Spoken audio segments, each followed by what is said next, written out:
Hey everyone, welcome back to the channel. Today, we're re-tackling something that's on a lot of people's minds, but can feel a bit intimidating. Prayer. Maybe you've never really prayed before, or maybe you used to, but life got in the way, and now it feels awkward to start again. If that's you, you're in the right place. We're going to talk about how to start or restart a prayer life in a way that's simple, genuine, and not scary at all. So, what is prayer? Let's strip away all the complicated ideas for a second. At its heart, prayer is just a conversation. It's you connecting with God. It doesn't require a special building, fancy words, or a specific posture. It's about opening your heart and sharing what's on your mind. Just like you talk to a trusted friend, you can talk to God. The goal isn't to perform or impress, but to build a relationship. One of the biggest hurdles people face is the feeling of, I don't know what to say. We see prayer in movies, or hear these eloquent, beautiful prayers from others, and think, I can't do that. But here's the secret. You don't have to. Your prayer is your prayer.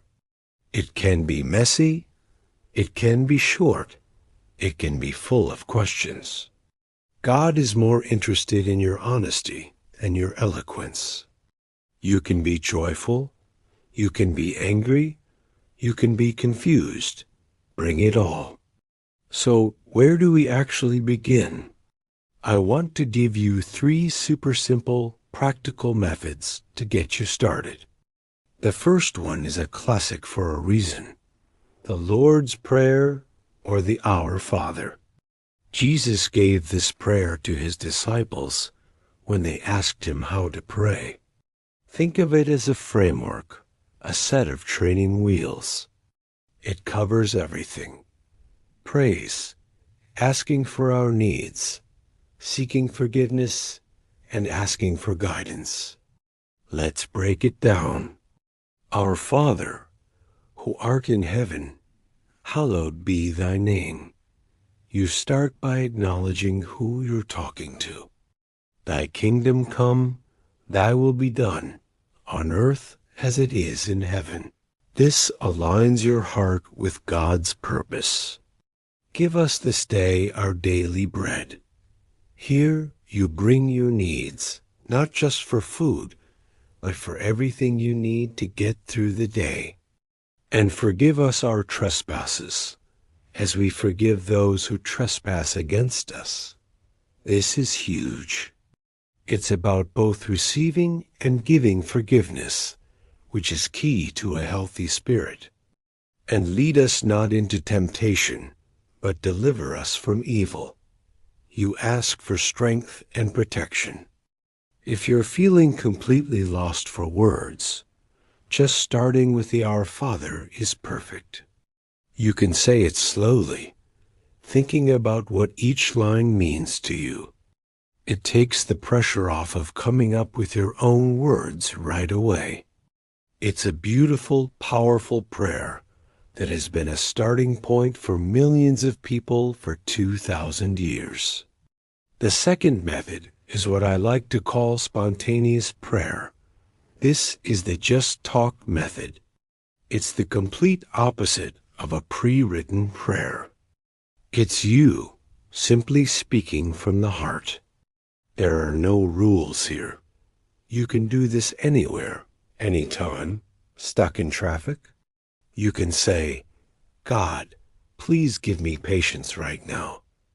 Feeling anxious about a meeting? God, I'm really nervous. Please be with me and give me peace. Just saw a beautiful sunset? Wow, God, thank you for this. It's amazing. Spontaneous prayer turns your whole day into a potential conversation with God. It's about building a constant, running dialogue. It's not about setting aside a huge chunk of time, but weaving these little moments of connection into the fabric of your day. It helps you see God's presence in the small things, not just in the big, formal prayer times. This is how a relationship grows, right? Through constant, small interactions. Think of it like texting a friend throughout the day. It's casual, it's real, and it keeps you connected. You can even structure it a bit if that helps. Some people use the acronym ACTS: adoration, confession, thanksgiving, and supplication. Adoration is praising God for who He is. Confession is being honest about where you've messed up. Thanksgiving is simply saying thank you for your blessings, big and small. And supplication is where you ask for things, for yourself and for others. You don't have to follow this rigidly, but it can be a helpful guide when you read just starting to speak from the heart and don't know where to begin. Our third method is for those of you who might connect better through writing: prayer journaling. This is one of my personal favorites. It's essentially writing letters to God. All you need is a notebook and a pen. This method is incredible for a few reasons. First, it helps you focus. When you're writing, your mind is less likely to wander than when you're just thinking or speaking. You can really gather your thoughts. Second, it allows you to be completely, brutally honest. Sometimes it's easier to write down feelings that are hard to say out loud. You can pour out your heart onto the page without any filter. Your anger, your doubts, your deepest fears, and your greatest joys. There's something incredibly therapeutic about getting it all out on paper. And the best part about prayer journaling is that it creates a record. You can look back on your entries from weeks, months, or even years ago.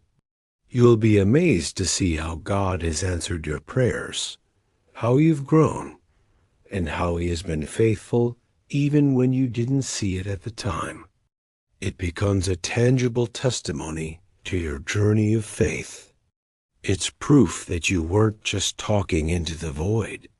You can see the conversation unfold over time. So to recap, we have 3 great starting points. The Our Father, a timeless, guided prayer. Spontaneous prayer, a running, real-time conversation throughout your day. And prayer journaling, a written, reflective dialogue. You don't have to pick just one. Maybe you start your day with the Our Father, have little spontaneous prayer moments throughout, and do some journaling before bed. Find what works for you. Now, let us address a common question. What if it feels like I'm talking to a wall? This is normal. Prayer is an act of faith. Sometimes you'll feel a deep connection, and other times it might feel quiet. Don't be discouraged. The feeling isn't the point. The faithfulness is. Keep showing up. Keep talking. Relationships aren't built on constant emotional highs. They are built on consistency, on showing up even on the days you don't feel like it. And remember, prayer isn't a one-way monologue. It's a dialogue. Part of praying is also learning to listen. After you've spoken, take a moment to be still and quiet. Pay attention to your thoughts, to scripture that might come to mind, or to a sense of peace. God speaks in many ways, often in a still, small voice. Listening is a skill that develops over time, just like the speaking part. The journey of prayer is a marathon, not a sprint. Be patient with yourself. If you miss a day or a week, Don't beat yourself up. Just start again. That's why we called this video, How to Start or Restart a Prayer Life. There's no shame in restarting. Every single day is a new opportunity to connect. The most important thing is to just begin. Pick one of these methods and try it today. Just for 5 minutes. You don't need to climb a mountain to start. You just need to take the first step. Let go of perfection. Embrace the process and open your heart to the conversation. Thank you so much for watching. I hope this was helpful and demystified prayer for you a little bit. If you have your own tips for starting a prayer life, please share them in the comments below. I'd love to read them, and I'm sure others would too. Don't forget to like this video if you found it valuable, and subscribe for more content like this. See you in the next one.